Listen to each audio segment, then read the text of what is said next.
Another way is that your idea is future proof, and every new version of large language models, big large language models, will improve your idea.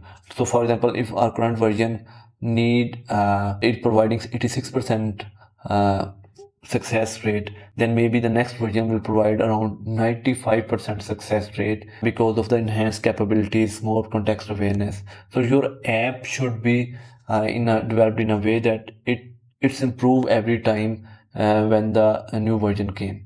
So you should be have this app developed in a way that's future proof. It can handle individual customer data. It is providing transparency regarding storage of data. It can handle multiple users data without mixing them. You have this scope control. User can delete their data if they feel. So this is the part which provides the trust. Now look at this whole story. The main points of the story will highlight you the main flow of an AI, and you can see that we started with the pain. We had a plan. We tested it on real users. We had a feedback loop.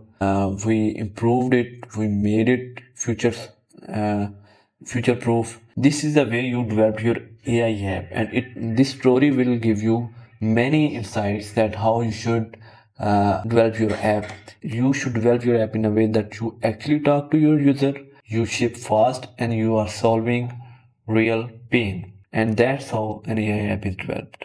I am a software developer with 10 years of experience, and I helped people and founders in their startups. I develop their ideas, and help them launch their ideas, and also provide business guidance regarding their ideas. Look in the description, I have posted multiple videos which will help you to launch your startup.